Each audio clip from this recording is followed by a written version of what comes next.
আরিফ পুরানো ঢাকার এক পুরনো দোতলা বাড়িতে কিছুদিন হলো উঠেছে। শহরের কোলাহল থেকে দূরে একটু নিঃশব্দে কাটাতে চায় সে।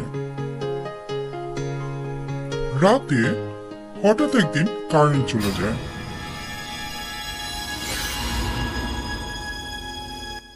আরিফ উঠে গিয়ে ক্যান্ডেল জ্বালালো। হালকা বাতাস, ঘরের জানালায় শব্দ, বইয়ের পাতা উল্টানোর মতো শব্দ। কে কে ওখানে? আরিফ চোখ তুলে দেখে দরজার ফাঁকে দাঁড়িয়ে এক কিশোরী। সাদা জামা, ভেজা চোখ, কাঁধে চুল ঝুলে পড়ছে। সে কথা বলে না, ঠোঁট কাঁপে, কিন্তু কোনো শব্দ নেই। তুমি কিছু বলছো? আমি শুনতে পাচ্ছি না। ঠোঁটে ভেসে ওঠে, আমি মরতে চাইনি, ওরা আমাকে টেনেছিল। আরিফ শিউরে ওঠে। সে যুক্তিবাদী, এসব বিশ্বাস করে না, কিন্তু সেই চোখ দুটো দেখে মনে হয় এখানে কিছু একটা না বলা রয়ে গেছে। হঠাৎই আবার মেয়েটি কোথাও মিলিয়ে যায়। আরিফের ঘোর যেন কাটছেই না। সে সারা রাত চোখের পাতা এক করতে পারল না।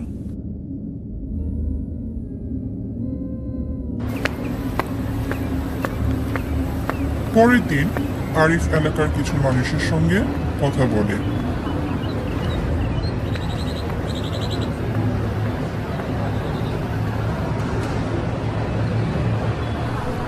একটা শপের ভিতর গিয়ে জিজ্ঞেস করল,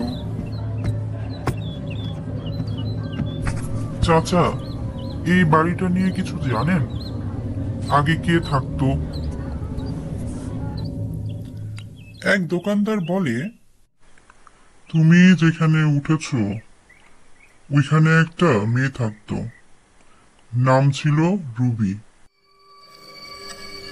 সিলিং ফ্যানে ঝুলেছিল একদিন, আত্মহত্যা বলেই ধরেছিল সবাই।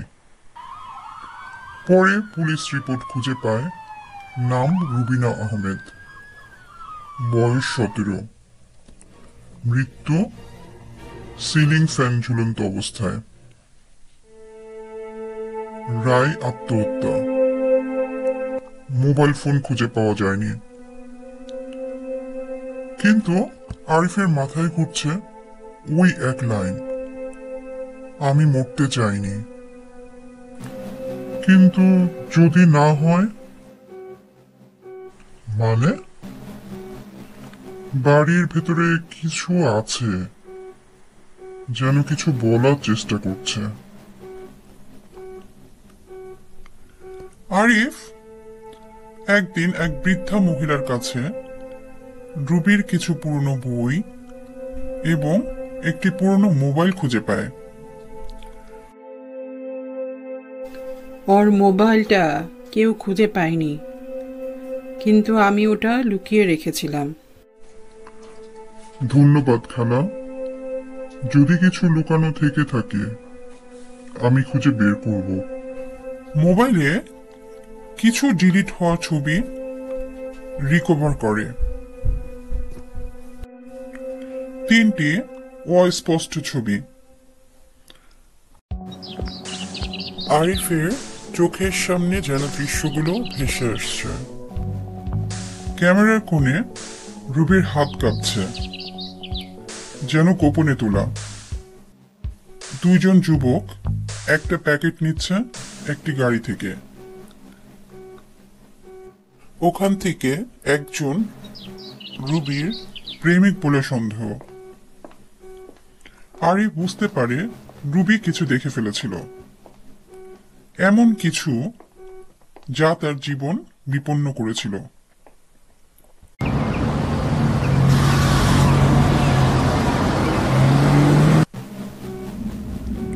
রাতে ঘরের বাতাসে ভারী হয়ে আসে। আবার সেই মেয়েটি আসে, কিন্তু এবার আরিফ তার ঠোঁট পড়তে শিখেছে। রুবি ঠোঁটে বলে, আমি ওদের বলেছিলাম তোমাদের কথা বলবো, তারা ভয় পেয়ে গেছে। এরপর ওরা একদিন আমার বাসায় চলে আসে।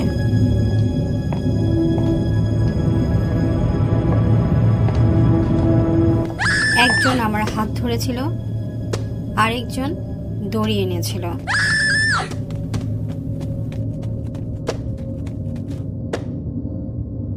তারা জোর করে আমাকে ধরে নিয়ে ফ্যানের সাথে ঝুলিয়ে মেরে ফেলে।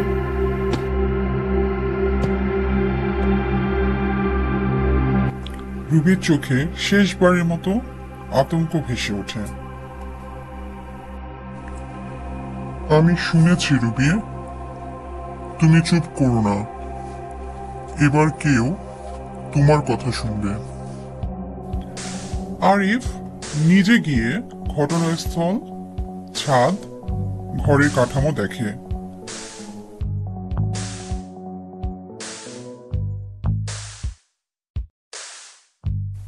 দড়ির বাঁধনের কায়দা, ঝুলন্ত অবস্থায়, উচ্চতা সব বিশ্লেষণ করে দেখে।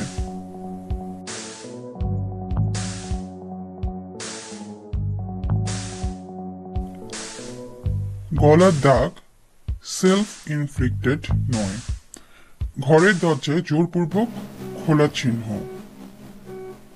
পাশের বাসায় সিসিটিভি থেকে পাওয়া ঘটনার আগের রাতে দুই যুবক রুবির বাড়ির কাছে ঘোরাঘুরি করছিল।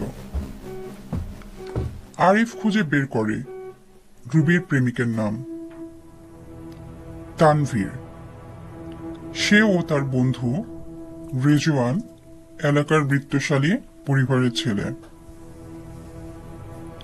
আরিফ সব তথ্য সংরক্ষণ করে, পত্রিকায় রিপোর্ট পাঠায়, সামাজিক মিডিয়া ও এক সাংবাদিক বন্ধুর মাধ্যমে ঘটনাটা প্রকাশ পায়। তার আগে তার বন্ধু তাকে জিজ্ঞেস করে শিওর হয়ে নেয়। ঠিক আছে, খবর ছাপাচ্ছি। তুই নিশ্চিত তো? এগুলো বড় ছেলেরা, ড্রাগ ডিলিং, খুন। আমি নিশ্চিত। রুবি জানতো, সে ছবি তুলেছিল, তারা ভয় পেয়ে তাকে মেরে ফেলেছে। এটা আত্মহত্যা নয়, এটা খুন। অবশেষে তানভীর ও রিজওয়ান গ্রেফতার হয়। তারা স্বীকার করে, রুবি আমাদের মাদক ডিলিং এর ছবি তুলে ফেলেছিল। আমরা চাইনি ও জানুক, একটু ভয় দেখাতে চেয়েছিলাম, বাট ব্যাপারটা বড় হয়ে গিয়েছিল। সেই রাতে ঘরে শান্ত হাওয়া। আরিফ জানালার পাশে বসে আস্তে করে চোখ বন্ধ করে। তখন হালকা আলোয় ঘরে এসে দাঁড়ায় রুবি।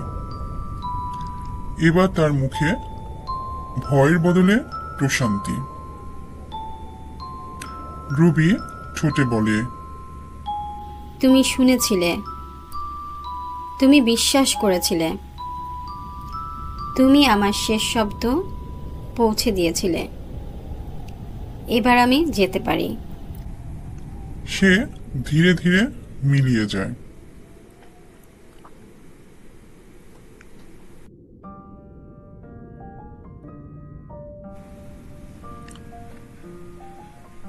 একজন মানুষ চলে গেলেও তার জীবন শেষ হয় না।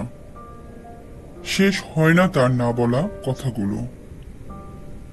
তারা খুঁজে ফেরে এমন কাউকে যে শুধু শুনবে, আর আমি হয়তো সেই শ্রোতা হয়ে উঠেছিলাম।